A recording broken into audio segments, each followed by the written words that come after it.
Maintenant, c'est un nombre de partis politiques, ceux de Cholako, et je me réjouis aujourd'hui qu'il a dit c'est l'alternance par les urnes. Parce qu'avant, c'était l'alternance même par la casse. Je me réjouis aujourd'hui qu'il a dit l'alternance par les urnes. Qui vous a dit ça, monsieur? Sur le discours vous avez entendu ça de quel responsable du MRC? Est-ce que vous avez entendu un jour un responsable du MRC dire que nous prenons l'alternance par la casse? Vous avez fini. Non, il faut être sincère.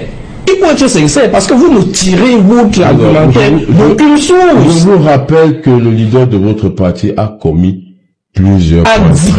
Monsieur le maire, dites-nous ici à Parlement, je parle sur le contrôle de inciter les populations. Par quel moyen? Inciter les populations à prendre le pouvoir par tous les moyens. Par quel canal, monsieur le maire? Là, c'était un détail. J'étais en train de dire simplement. Je pense que normalement, on doit vous traîner en justice. Non, on doit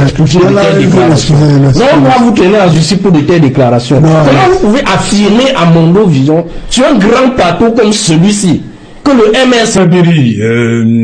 selon l'ECAM, hein, les chiffres sortis par l'ECAM au lendemain de la fermeture, 755 085 nouveaux inscrits, et là-dedans, l'ECAM dit 64% de jeunes. Quel commentaire vous faites? Le commentaire que je peux faire, les jeunes ont soif.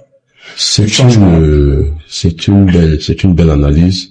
Vous faites bien de poser le débat ici sur le plateau. En fait, les jeunes sont 64% justement des nouveaux inscrits de 2024. Des 7550 000 inscrits de 2024. Vous allez remarquer que, en fait, Monsieur Cholako rappelait que c'est le renouvellement de la classe politique dans leur parti politique et tout ça, c'est les jeunes qui montent. Moi, je veux juste faire constater aux Camerounais que nous, c'est une révolution qui s'est passée il y a fort longtemps. Les jeunes sont aux affaires depuis il y a fort longtemps. Nous avons travaillé à sensibiliser. Nous avons travaillé à mobiliser. Les jeunes sont aux affaires où? Je suis un jeune qui est aux affaires. Okay. Voilà, je suis un exemple. Et cela grâce à quoi? Tout simplement parce que notre parti, au-delà du tapage et de la propagande politique, notre parti a appris à capitaliser sur les jeunes. Comment? Vous allez constater que depuis une vingtaine d'années, toutes les circulaires qui encadrent les élections au Cameroun, que ce soit les élections municipales, que ce soit les élections législatives, que ce soit les élections régionaux, vous allez voir qu'il y a un... Donc les jeunes peuvent seulement être maires. Vous allez voir qu'il y a un... Les jeunes peuvent être président du conseil économique et social. J'en viens, Serge. Okay. Vous allez voir qu'il y a un quota qui est affecté aux jeunes. Et nos circulaires ont apporté 3 innovations. La première, c'est quoi? Le respect du genre, c'est-à-dire la promotion des jeunes et des femmes. C'est pour ça que vous avez vu les jeunes comme moi émerger, tout simplement. Nous, on le garantit depuis 20 ans, c'est pas aujourd'hui qu'on l'a appris. Vous allez voir que dans ces circulaires, souvent, on vous dit que il faut le respect de la composante sociologique, ce qui fait que le tout pourri de Kaili que je suis est premier adjoint au maire, tout simplement. Vous comprenez, voilà. Et le troisième élément d'innovation est tout simplement la promotion de nouvelles figures. Je suis encore de cette catégorie. Vous allez voir que premier coup en 2020, je suis entré dans la liste, je suis devenu maire. Pour dire que c'est une pratique, c'est pas aujourd'hui qu'on l'a prise au RDP. Mais vous avez pas tout cité, monsieur le maire Béni. Je crois qu'il y a un circulaire qui dit aussi que pas plus de 2 mandats, c'est ça? Non. Il y a jamais un circulaire qui a dit ça. Au contraire, pour garantir l'efficacité dans le parti. Vous savez de quoi je parle, monsieur le maire? Laissez-moi m'exprimer, c'est pour garantir l'efficacité dans le parti. Un responsable local du parti, c'est-à-dire ce qu'on appelle un président de section, quand il perd l'élection chez lui, il n'est plus éligible à la prochaine élection. C'est ce que vous êtes en train de galvauder un peu. Non. Bon, il n'est pas question de 2 mandats. Les gens qui avaient déjà 2, 3 mandats, il était hors de question qui est l'empire. Quand je l'ai dit, revenons donc à votre question, vous voyez que les 64% des 150 000 jeunes qui sont inscrits, c'est le travail de sensibilisation, c'est le travail de mobilisation que nous faisons sur le terrain, parce que nous voulons davantage mobiliser les jeunes, pas seulement pour qu'ils soient des jeunes passifs. Le combat politique ne s'arrête pas simplement à voter, mais il faut devenir des jeunes actifs comme moi, tout simplement. Voilà l'analyse que je fais de cela, tout simplement. Ok, merci, monsieur. D'abord, Xavier Bellémé, ça repart, comme on l'a dit, ça repart dès le 2 janvier, jeudi 2 janvier 2025, ça repart, et vous, FCC, on vous a pas beaucoup vu sur le terrain en 2024. Qu'est-ce que vous comptez faire? Oui, parce que nous venions justement de relancer nos activités. Nous étions pourtant sur le terrain très actifs. Et c'est nous, dans le cadre même de l'APC, on avait, au niveau du fonctionnement de l'APC, l'Alliance pour le changement, pour l'Alliance pour le changement, on avait déjà commencé à travailler cela dès implémenter du travail d'alliance sur les inscriptions. Et nous, la plupart de nos techniques potentiels faisaient un travail en commun. L'inscription et autres. Bon, comme le ministre de l'Intérieur avait peur que la mobilisation soit il parlait de harcèlement. Ouais, il a pris le MS pour beau commissaire, comme ils ont toujours fait. Parce que le professeur Kamoutou était un cauchemar pour lui. Donc, chaque fois qu'il se réveille, il se regarde où il voit. Au lieu de voir sa tronche plutôt sur la tête du professeur Kamoutou qu'il voit, et ça le traumatise. D'ailleurs, vous avez vu tout récemment avec l'histoire du rédac, où au lieu de parler de la sécurité de l'État, ils ont passé le temps à visionner sa vidéo comme c'était un film, je sais pas, de Jean-Claude Van Damme. Pour revenir aux choses sérieuses, le problème c'est que les Camerounais ont la volonté de s'inscrire et apporter le changement de manière pacifique et dans la paix dans notre pays. Et il est quand même qui est un organe, un bras séculier du pouvoir et de PC, dont le maire Béry ici a eu son mandat grâce à la témérité, à la dextérité de l'État pour dire les choses telles qu'elles sont. Comment ça? Oui, je le dis, c'est pas le maire que j'accuse, moi, c'est pas, monsieur le maire, il a le droit de se réjouir de son mandat de conseiller, je lui dis bravo. Mais qu'il sache que c'est pas les électeurs de Douala Katiyom qui l'ont voté, c'est la seule volonté du RDPC. Et son bras séculier qui est le camp. Donc, le RDPC, c'est les militants. Pour faire le recensement, les inscriptions sur les listes électorales, ils ont toujours fait des cartes faites. C'est pour ça que 120 000 personnes ont disparu des listes, tout le savoir. On se demande où sont partis ces 120 personnes. Pourquoi? Parce que le chiffre même de la démographie exacte de notre pays n'est pas connu. Parce que pour arriver à recenser les électeurs, normalement, il faut qu'on publie la liste démographique véritable du Cameroun. Parce que le recensement là va démentir les chiffres qu'on a publiés en 2010, du recensement qui s'est revu en 2005. On a fait 5 ans pour rendre public. Parce que les inscriptions vont démentir ces chiffres. Le Cameroun ne peut pas seulement être à 25 millions d'habitants. Le Cameroun, c'est un pays qui peut avoir 40 millions. Nous sommes le seul pays au monde qu'on veut réduire le nombre de personnes. Juste parce que les gens ont la volonté de se maintenir par tous les pays au pouvoir. Alors qu'ailleurs, la démographie, aujourd'hui on a démontré, la démographie a démonté le principe économique keynésien à travers la Chine. Plus vous êtes nombreux, mieux vous avez la capacité d'avoir le Niger qui est notre voisin. Vous savez que le Niger, ils ont des zones d'affaires très riches. Et les Dangote au Niger, c'est contre à l'appel. Justement parce que c'est une société qui peut d'abord consommer ce qu'elle produit. C'est-à-dire rendre l'air industriel riche avant d'aller conquérir le marché extérieur. Alors, on réduit chez nous, ça veut dire que s'il y a un éventuel investisseur qui veut venir nous dire que nous sommes petits, 25 millions d'habitants, il essaie de calculer sur 25 millions d'euros avec l'état de pauvreté, où les gens peuvent avoir difficilement 500 francs par jour, c'est-à-dire $1 américain. Ils peuvent avoir 500 francs avec $1 américain par jour. C'est-à-dire que ces gens n'ont pas la capacité de pouvoir d'achat. Alors que c'est faux. Nous ne sommes pas loin de 40 millions d'habitants. Entre 35 et 40 millions. Si on veut vraiment dire, et alors, tout ça, quand on va donc ouvrir normalement, et on va parler maintenant de soit de ces machines qui sont en vesture, en état de vesture avancé, soit c'est d'autres raisons, juste pour compliquer que les Camerounais ne se fassent pas recenser massivement, et qu'ils ne vont pas contrôler la fraude électorale.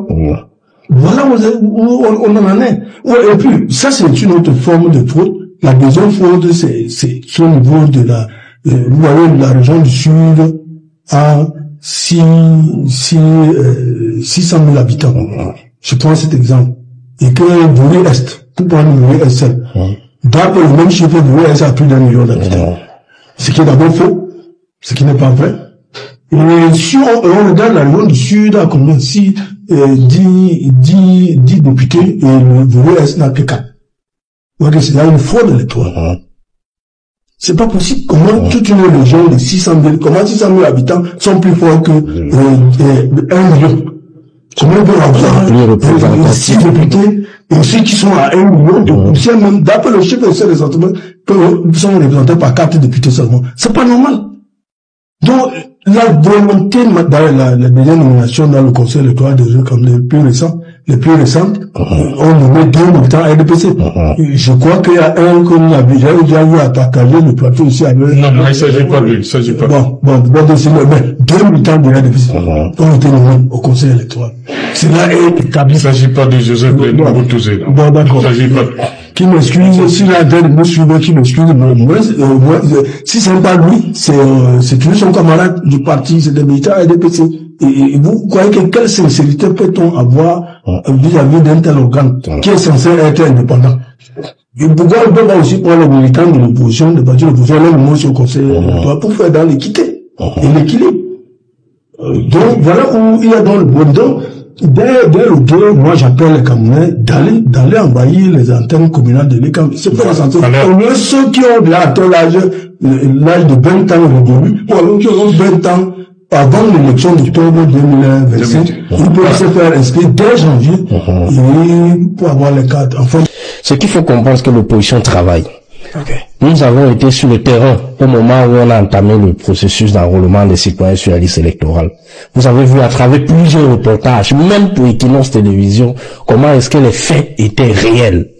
Maintenant, il faut pas aussi oublier le fait qu'aussi qu'il y a certains points du pays, et qu'on vient de le rappeler, où l'opposition, ou par instrumentalisation d'un groupe, d'un petit groupuscule de personnes tapis, à Yaoundé, oui, pour le jacobinisme, oui, interdisent même les partis politiques d'opposition de séjourner. Et malheureusement pour eux, ce qu'ils ignorent, c'est que le RDPC, s'il y a une étape de la vie politique que le RDPC n'a pas traversée, c'est l'implantation du parti. Saint-Jean-Long-Autour, c'est un parti qui est issu d'un système de parti unique, l'UNC, fait transformer une fois en RDPC. Et l'UNC était un parti unique, c'est-à-dire tous les Camerounais étaient dans l'UNC.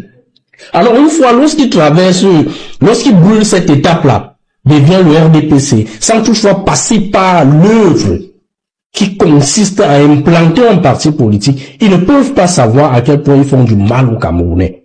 Parce qu'ils ne laissent pas le choix aux Camerounais de choisir quel est le bord politique qu'ils doivent adhérer. C'est ça le mal. Ils pensent qu'ils font ce mal au MRC ou alors à d'autres partis politiques de l'opposition, mais non, ils se font eux-mêmes du mal.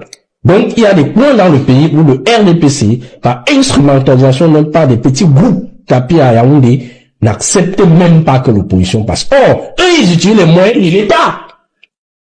Il faut le savoir, ils utilisent les moyens de l'État pour pénétrer certaines zones que eux, ils interdisent à l'opposition, en utilisant encore cette fois-ci les moyens de l'État pour l'interdire. Ça, la précision vaut la peine. Parce que vous allez vous rendre compte que dans le sud, par exemple, vous avez vu des personnes qui ont été arrêtées par des moyens de l'État parce qu'ils ont osé dire qu'ils vont militer pour le compte de l'opposition. Vous avez vu comment est-ce que les moyens de l'État ont accompagné le parti au pouvoir à enrôler des personnes à un certain moment donné. C'est vu et c'est sûr. Donc, l'implantation du parti, le déploiement de l'opposition est plombé quotidiennement par certains groupes de personnes qui se disent détenteurs de pouvoir, qui utilisent les moyens de l'État pour réprimer les peuples. Rassurez-vous, il y a des points aussi au pays où lorsque vous parlez du RDPC, vous risquez même d'être lynché. Je dis bien, vous risquez d'être lynché. C'est-à-dire des personnes, je parle particulièrement de l'Est, vous savez, j'ai été régulièrement à l'Est dans le cadre de mes activités professionnelles. Où vous parlez du RDPC, vous risquez un lynchage public où les gens ne veulent même pas entendre. D'ailleurs, ces gens-là, je pense pas que c'est pas un secret que je trahis. J'ai été à Moundou, vous savez combien, il y a un monsieur qui m'a fait une confidence que, vous savez, monsieur Djola Koudino, si en 2025, les choses ne changent pas, je pars au Canada. Ils nous disent clairement que si 2025 là, le régime de Yaoundé n'est pas renversé dans les yeux, je pars.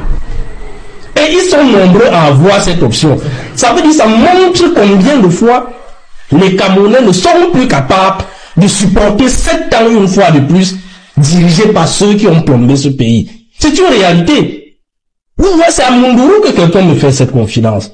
Et si vous questionnez les personnes ici à Douala, vous verrez qu'il y a au moins 80% des populations de Douala qui vont dire la même chose. Qui veut partir? Qui veut partir si à jamais en 2025 les choses ne changent pas? le régime de Yaoundé n'est pas renversé par les urnes. Ils sont déterminés. Et vous voyez, malgré cette détermination, il est difficile pour l'opposition de pénétrer certaines zones. Parce qu'il y a le blocus dont je venais tantôt de dire. Okay. Donc, vraiment, faire un procès de l'opposition, on dit que l'opposition ne travaille pas. Non, l'opposition travaille presque. L'opposition travaille. Pas seulement dans les métropoles, comme vous dites tantôt de citer, mais aussi dans l'arrière-pays, avec ses moyens de bord. Il faut préciser avec ses moyens de bord. Et c'est la raison pour laquelle les chaînes de télévision sont aussi des canaux de sensibilisation. Pas seulement pour le show, mais aussi pour le parti au pouvoir. Il faut l'avouer. Donc ceux qui nous regardent, ceux qui nous écoutent, je les appelle.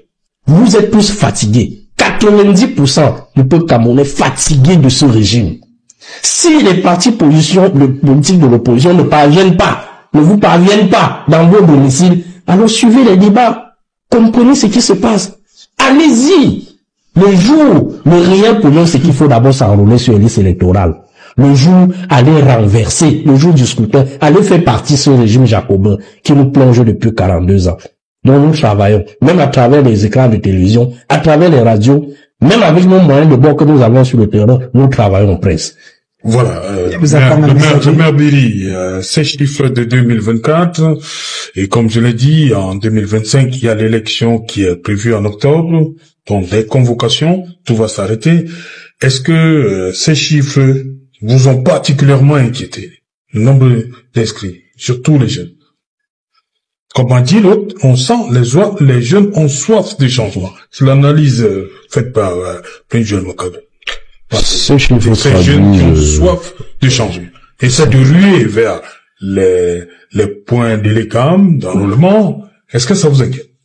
Ça ne nous inquiète pas du tout. Ça, ce n'est qu'un engouement pour ceux qui ont appris à inscrire les militants ou les sympathisants il y a quelques années. Pour nous qui avons inscrit ça dans nos gènes, on parlait d'implantation tout à l'heure. Pour nous, il n'y a pas de problème. Et puis, je vais dire des choses un peu. Revenons, centrons un peu le débat. Monsieur Bélémé, vous êtes revenu sur les mêmes erreurs. Il faut savoir que, aujourd'hui, quand vous regardez tous les pays du monde, le potentiel électoral est 1/3 de la démographie de tous les pays. 1/3 lorsque les inscriptions sont obligatoires. Maintenant, dans les pays où les inscriptions sont pas obligatoires, le potentiel électoral est souvent 1/4 du nombre d'habitants. Vous allez aller vérifier ça. Pour dire à monsieur Bélémé que la démographie ne garantit pas toujours l'augmentation d'un potentiel électoral. Pas toujours. Et quand vous allez voir les 1/4 des personnes qui sont mobilisables pour aller aux élections, souvent, la partie là, dans ces 1/4 là, c'est souvent 20% à peine qui élisent nos élus. Dans tous les pays du monde, c'est comme ça. Les États-Unis viennent de se mobiliser pour élire le président. Juste pour vous raconter, voilà. Les États-Unis qui viennent d'élire le président, c'est 310 millions d'habitants. C'est à peu près 70 millions d'Américains qui ont élu leur président. Allez chercher ça. La France a élu, il faut donner les références, hein, monsieur le maire. Allez taper n'importe où, même sur Google. Vous allez voir ça. C'est important de donner les références. En France, c'est 68 millions d'habitants. Vous allez voir que là-bas, le président a élu peut-être 20 millions. Tapez, je dis à Serge de taper, il va voir ça. Pour vous dire que non, quand vous convoquez des arguments comme quoi, s'il n'y a pas un véritable recensement au Cameroun, il n'y aura pas d'électeurs. Non, il n'y a pas de corollaire entre ça. Deuxième chose, je vais encore vous dire, le découpage électoral n'est pas toujours proportionnel au nombre d'électeurs et au nombre d'élus. Je vais encore prendre un exemple de ce pays que vous citez en exemple. On va toujours aller aux États-Unis. La Californie, c'est près de 50 millions d'habitants pour 55 grands électeurs. Si c'était proportionnel au nombre d'élus de population, la Californie seule aurait pu avoir 100 grands électeurs pour élire le président américain.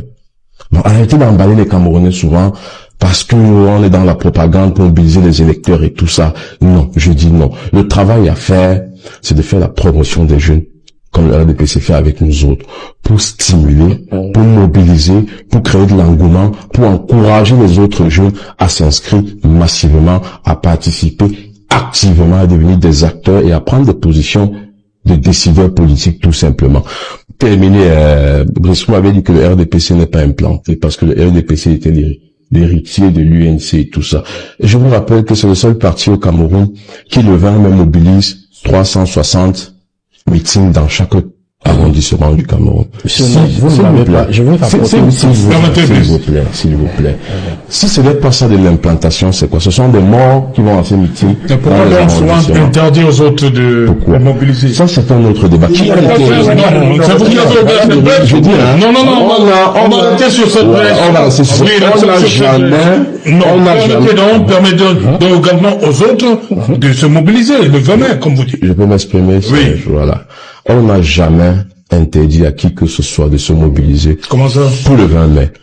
Première chose, la mobilisation pour les défilés, ce sont les partis représentants l'Assemblée nationale qui sont mobilisés pour les défilés. Pourquoi c'est la fête nationale, pourquoi vous limitez à cela? Pourquoi les gens veulent. C'est la fête de l'unité nationale ou pas? Serge, vous allez me laisser placer. Est-ce que c'est la fête de l'unité nationale? C'est pas notre débat entre nous. Non, je vous pose la question. Vous êtes le modérateur. Je vous pose la question. Je vous dis que les c'est moi qui pose la question. L'État pourquoi a décidé que les partis politiques mobilisables pour le défilé sont ceux qui sont représentés. C'est l'État qui a décidé. C'est ça le texte. Oui, mais pourquoi sur quel texte, monsieur le maire? C'est ça le Cameroun? Quel texte c'est le bas? Bon, les autres n'ont pas bien cité alors.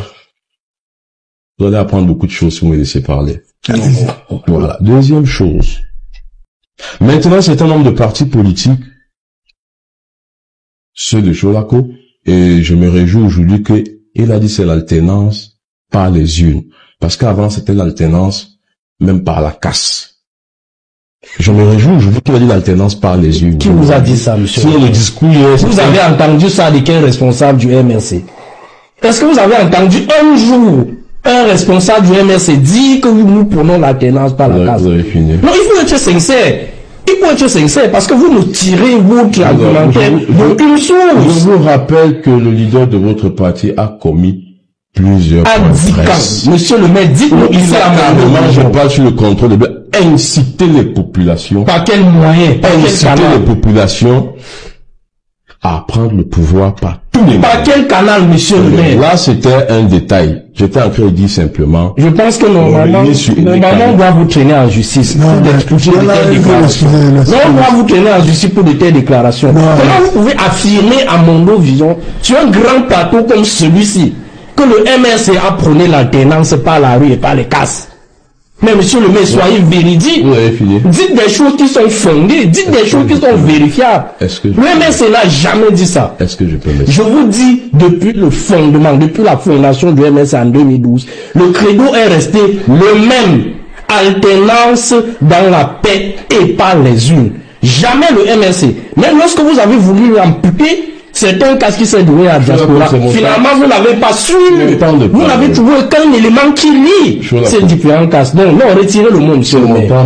Non, je vous prie de retirer le mot. Pour l'amitié qui nous lie. Au moins, vous avez retiré. Là, ça va. Ça va maintenant. Voilà, là, ça va.